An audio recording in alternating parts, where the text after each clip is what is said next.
2026 Toyota Hilux is finally here और इसके ex-showroom prices शुरू हो रहे हैं 32 लाख रुपीस से और जाते हैं 36.70 लाख रुपीस तक। लेकिन अब सवाल ये उठता है कि 2026 टोयोटा हाइलक्स में टोयोटा ने क्या-क्या चेंजेस किए हैं exterior wise, interior wise, features wise और पावर ट्रेन वाइज। जल्दी से इस वॉक अराउंड में आपको बताता हूँ। तो ऐसा कुछ दिखता है इसका फ्रंट फेशिया 2026 टोयोटा हाइलक्स का। पहले से ज़्यादा एंग्री हो गया है और सूमो इंस्पायर्ड है। तो अब आपको स्लीकर हेडलैम्प्स मिल रहे हैं ये DRLs के साथ, जो कि काफ़ी स्लीक हैं। बड़ी सी आपको हनीकोम ग्रिल मिल रही है जो कि काफ़ी रगेड लगती है। रगेड ही इसका बम्पर भी है। ओवरऑल जो इसके फ्रंट फेशिया की प्रेजेंस है वो काफ़ी ज़्यादा स्ट्रॉन्ग है और आपको काफ़ी अच्छा अप्रोच एंगल भी मिलता है। Now coming to the side, तो ये साइड प्रोफाइल आपको मोर और लेस पहले जैसी ही लगेगी। ये जो कैब लेआउट है इसका, हाँ, हालांकि इस गाड़ी में ना काफ़ी सारी एक्सेसरीज लगी हुई हैं, जैसे कि ऊपर ये रेन वाइजर हो गया, नीचे यहाँ डोर हैंडल्स पे भी। तो ये आपको स्टैंडर्ड में नहीं मिलेगी, just keep that thing in mind. काफ़ी सॉलिड आपको फुट स्टेप मिलता है यहाँ पे, हालांकि ये मेटल का नहीं है बट काफ़ी सॉलिड है। Now coming to the rear, तो यहाँ पे आप नोट करोगे फ्यूल फिलर कैप इस साइड दी हुई है। रियर व्हील आर्च पे भी आपको काफ़ी सारी बॉडी क्लैडिंग मिल रही है for that rugged look. Overall ये गाड़ी अब पहले से ज़्यादा प्रोपोर्शनेट लगने लगी है। और पीछे तो आपको ये बड़ा सा कार्गो एरिया मिलता ही है, जहाँ पे आपको जितना स्टोरेज चाहिए उतनी आपको मिलती है और बहुत सारा सामान आप यहाँ पे लोड कर सकते हो। हाँ, एक नई चीज़ जो टोयोटा ने यहाँ पे ऐड की है कि आपको साइड स्टेप दे दिया है सो दैट आप अपनी कार्गो को ईजिली एक्सेस कर सको और आपको ऊपर चढ़ना और नीचे उतरना ईजी हो जाए। अब पीछे आओ, फटाफट से मैं आपको इसका रियर प्रोफाइल भी दिखाता हूँ। तो बड़ा बड़ा यहाँ पे टोयोटा लिखा हुआ है। रियर व्यू कैमरा हो गया आपका, इसको अभी थोड़ी देर में खोलते हैं। ये है इसका नया टेल लैंप सेटअप। तो LED लाइट्स आपको दी हुई है सॉफ्ट और बीच में ये जो आपको हालांकि इंडिकेटर दिया है ये आपका नॉर्मल बल्ब है। आई विश कि ये भी LED होता, बट नेवर माइंड दैट। अब अगर मैं इसको ओपन करूँ तो आप नोट करोगे कि ये पूरा का पूरा जो आपका बेड है, जो कार्गो एरिया है, उसको अच्छे से बेड लाइनर से कवर किया हुआ है सो दैट आप सामान वगैरह जो भी हो, इवन आपके हैवी टूल्स भी इजीली यहाँ पे रख सको और उससे आपके बेड को कोई डैमेज नहीं होगा। और ये देखिए आपको यहाँ पे हुक पॉइंट्स भी मिलते हैं सो दैट अगर कुछ ऐसा सामान है जो कि इधर उधर लुढ़क सकता है उसको आप बांध करके रख सको। और क्योंकि ये वाटरप्रूफ है तो वहाँ पे थोड़ा सा पानी भी जमा हो रखा है। एनीवे, ऊपर भी आपको टोयोटा लिखा मिलता है। और एक चीज़ नोट करो, thanks to the hydraulic struts, जो डोर है, जो टेल गेट है आपका, कितना आराम से खुलता है। स्लैम नहीं होता है, बिल्कुल एकदम झटके से नहीं खुलता है। Nice, I like it. अब यहाँ पे एक इंटरेस्टिंग चीज़ है कि आप 4x4 नोट करोगे।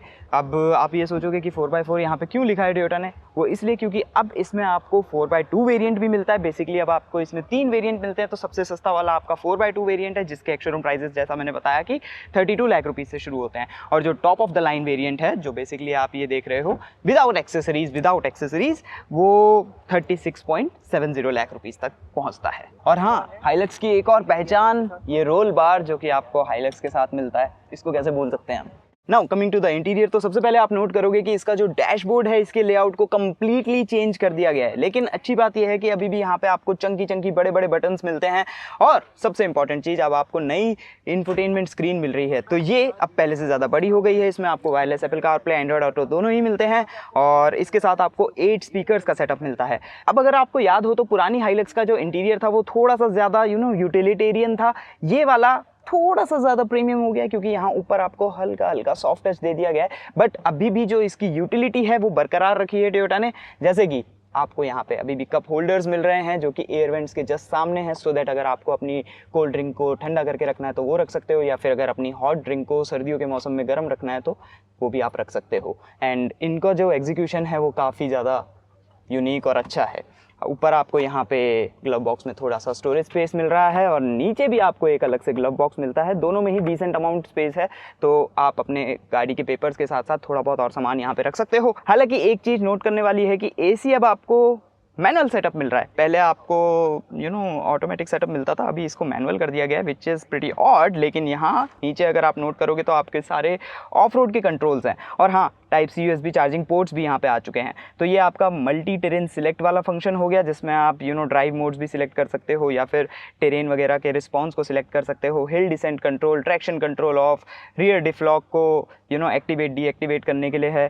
यहाँ पे आपको ट्रांसफ़र केस के कंट्रोल्स दिए हुए हैं, 2 हाई, 4 हाई और 4 लो। प्रॉपर जो एक ऑफ रोडर वाली कैपेबिलिटी होती है वो यहाँ से आप कंट्रोल कर सकते हो इस गाड़ी की। और यहाँ पे आपका वायरलेस चार्जर हो गया, थोड़ा सा कभी स्पेस, कप होल्डर, जो कि यहाँ पे सिंगल ही दिया हुआ है, बट देन आपको दोनों साइड पे कप होल्डर्स मिलते हैं तो आपको इतनी ज़रूरत भी नहीं पड़ेगी। बड़े बड़े आपके एयर वेंट्स हैं। काफ़ी हद तक ये जो इंटीरियर है ना, आपको थोड़ा सा लैंड क्रूज़र से इंस्पायर्ड लगेगा। हालांकि आपका जो ये आर्मरेस्ट है अभी भी पहले जैसा ही है, और इसके अंदर आपको अच्छी खासी स्टोरेज भी मिलती है, और आपके लिए प्लग पॉइंट भी दिया हुआ है यहाँ पे, और 12 वोल्ट सॉकेट तो है ही है। आपको नॉर्मल मैनुअल हैंड ब्रेक मिलती है यहाँ पे। अगर इलेक्ट्रॉनिक पार्किंग ब्रेक आ जाती तो बेटर होता, बट एनीवे अभी गाड़ी ऑफ है तो मैं आपको स्क्रीन के बारे में दिखा नहीं पा रहा हूँ। नाउ स्टार्ट स्टॉप बटन यहाँ पे प्लेस किया गया है। नाउ दिस इज इंटरेस्टिंग क्योंकि अब आपको नया स्टीयरिंग मिल रहा है। अगेन इसमें भी आपको चंकी बटन्स दिए गए हैं। आपके कंट्रोल्स जो हैं सारे के सारे, और वॉल्यूम के कंट्रोल ये हो गए, ये बेसिकली आपके मीडिया के कंट्रोल हो गए, इधर आपके क्रूज के कंट्रोल हो गए सारे के सारे, और स्टॉक्स वगैरह जो है पहले जैसे ही सिमिलर हैं। नाउ जो सॉफ्ट टच मटेरियल है वो यहाँ डोर पैनल्स तक भी एक्सटेंड होता है, और जो डोर पैनल का जो आर्म रेस्ट है ये पहले से थोड़ा सा इम्प्रूव लग रहा है। इसकी जो स्क्विशीनेस है, जो कुशन है, वो थोड़ा सा बेटर लग रहा है। नाउ दी सीट्स, इनमें सीट कवर लगे हुए हैं तो स्टैंडर्ड आपको ये सीट नहीं मिलेगी, रिमेंबर दैट। और वेंटिलेटेड सीट्स या पावर्ड सीट्स का आपको ऑप्शन नहीं मिलता है, आपको मैनुअल सीट मिलती है प्रॉपरली। हाँ, डिजिटल ड्राइवर डिस्प्ले आपको ज़रूर मिलता है अपने लिए, तो वो आपको प्लेंटी ऑफ इन्फॉर्मेशन डिस्प्ले कर देता है। तो बेसिकली इस गाड़ी में हर एक चीज़ रगेड है, बिल्ड टू लास्ट है, लेकिन आपको इतने कंफर्ट और कन्वीनियंस के फीचर्स नहीं मिलेंगे जो कि यहाँ सेकंड रो में बैठ करके आपको और ज़्यादा फील होते हैं। जैसे कि यहाँ पे रियर एसी वेंट्स वगैरह नहीं है, बट देन आपको बड़े बड़े वेंट्स मिलते हैं, तो आई एम प्रीटी श्योर कि इतने छोटे कैबिन को इसका एसी प्रीटी इजीली कूल कर देगा। वो तो जब हम इसकी फर्स्ट ड्राइव करेंगे उसके ऊपर डिस्कस करेंगे, तो मेक श्योर कि आप सब्सक्राइब कर लीजिए ताकि इसकी जो फर्स्ट ड्राइव है वो आपसे मिस ना हो जाए। तो यहाँ सेकंड रो में आपको आर्म रेस्ट मिलता है काफ़ी बड़ा, उसमें 2 कप होल्डर्स दिए गए हैं, थोड़ा सा स्टोरेज स्पेस यहाँ पे आपके मोबाइल फ़ोन वगैरह को रखने के लिए, type C USB charging ports हैं, which is a good thing. Toyota ने अच्छा अपडेट किया है कि वक्त के साथ सारे के सारे जो पोर्ट्स हैं उनको टाइप सी कर दिया है। नाउ ये जो सीट है ऑनेस्टली यहाँ पे जो स्पेस है आपको ठीक ठाक मिलता है, मतलब नी रूम वाइज मुझे कोई कंप्लेन नहीं है। लेग रूम भी ठीक है क्योंकि सीट थोड़ी सी उठी हुई है, तो मैं आराम से यहाँ पे अपने पैरों को रिलैक्स करके बैठ सकता हूँ, और जो अंडर थाई सपोर्ट है वो भी मुझे अच्छा मिलता है। हेडरूम वेल उसकी भी मुझे कोई खास कमी नहीं है, वहाँ भी मेरे को कोई शिकायत नहीं है, बट हाँ अगर मुझसे कोई लंबा व्यक्ति यहाँ पे बैठेगा तो उसको थोड़ा सा प्रॉब्लम हो सकती है। लेकिन एक चीज़ ज़रूर है कि ये जो सीट हैं ये काफ़ी ज़्यादा अपराइट हैं, और इनको आप रिक्लाइन भी नहीं कर सकते हो। तो यस, ये एक छोटा सा ट्रेड ऑफ है जो आपको हाइलक्स के साथ करना पड़ता है। अदरवाइज़ यहाँ पे 3 लोग तो आराम से बैठ सकते हैं। अनदर गुड थिंग है इसकी तीनों ही पैसेंजर्स को जो पीछे बैठेंगे उनको अपने इंडिविजुअल हेडरेस्ट मिल रहे हैं जो कि एडजस्टेबल हैं, और 3 पॉइंट सीट बेल्ट भी मिल रही है। अच्छा, इससे याद आया मुझे सेफ्टी का पॉइंट, तो इसमें अब आपको 7 एयर बैग्स मिलते हैं, और ABS EBD वो सब चीज़ें तो आपको मिलती हैं जो कि स्टैंडर्ड हैं।